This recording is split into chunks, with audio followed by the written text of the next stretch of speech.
Final segment of ATL Day Ones with Jarvis and Tenitra. We just want to say thank you for rocking with us throughout the entire show. We are currently at 2,100 subscribers and rolling. Thank you so much for subscribing to the page. And if you haven't subscribed to our page, go ahead and check us out. Subscribe. And on the audio side, wherever you download podcasts, we are available and we are ready for you to put that 5-star review into play because you know we are great. And that's why you're here. That's why you've been rocking with us. But Tenitra, this is For the Culture. It is the intersection between sports, entertainment, and the culture, and sometimes whatever the heck we want to talk about. And I think today is very fitting because it is the 30-year anniversary of the movie Boomerang coming out. And Tenitra, when you sent me this link, I looked at it, I read through it, checked it out. I immediately went back to when I first saw this movie. I didn't see it when it came out in the movie theaters. I was at one of my aunt's house, and we were sitting around. My mom was in the room, a couple of my cousins were in the room, and there was a certain scene in that movie that piqued my interest. And we're just gonna leave it at that. Okay. And I remember one of my aunts reaching over, was like, "Aunt Jarvis, cover your eyes." I'm like, "What you talking about, Auntie?" I can see this stuff.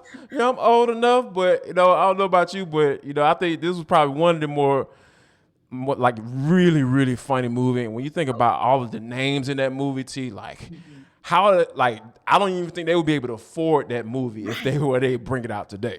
Right. And this is one of Eddie Murphy's least profitable movies. That's the funny thing. It actually started to gain appreciation and cult status long after it was released. Now it's iconic, and I don't know anybody who has not seen it. And if you have not, like me, I don't really watch movies, but I've seen this multiple times. If you haven't, we probably will take you a black card. But this is one of my favorite movies. When I see it, I'm channel surfing. I will stop and watch it regardless of where it is in the progression of the movie. But yeah, I loved it because I appreciated Halle Berry's character because I'm kind of like the around the way girl, like the girl next door. I wouldn't necessarily, I'm like your low key. You might not see the sexy right away, like with Robin Givens, you're gonna see it eventually. So I kind of like Halle Berry.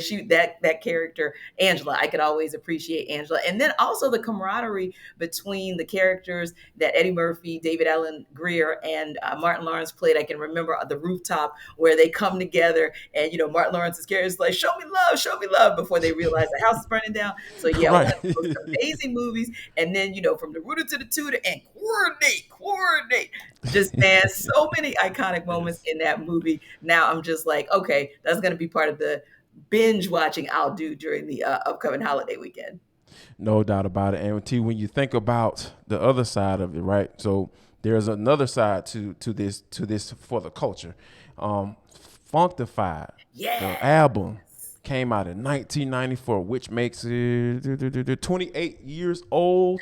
And when you think about that album and the Brat dropping, when she did, like the first female solo rapper to go platinum in 1994. That is an accomplishment because when you think about 90s hip hop and and that genre and just how it was so male dominated, and when you think about the male domination of it, right? Who participated and then the people who listen to it are just so staunch about, I can't see a woman out here rapping and talking about and getting down the way, and then the way she presented herself, and it was just something that you had never really seen before. So I think that, and then who was producing that bad boy, Jermaine Dupri, the man himself was behind it as well. So I just think that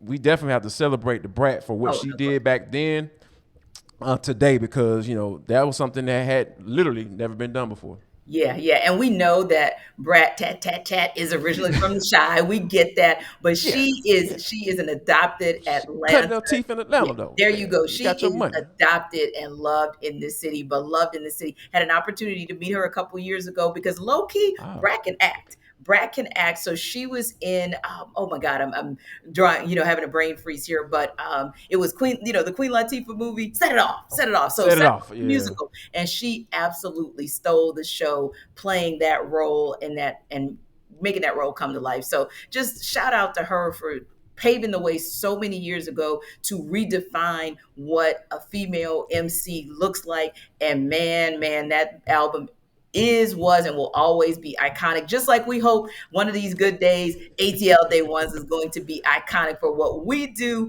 and what we bring to the table. And listen, once you check out this soon to be iconic, hopefully iconic show, make sure your second check on Locked On Sports Atlanta is hitting hard with John Chuckery. So for Jarvis, I'm Tenitra. We appreciate you guys, and go get Funkdafied in them ATL streets. Be safe.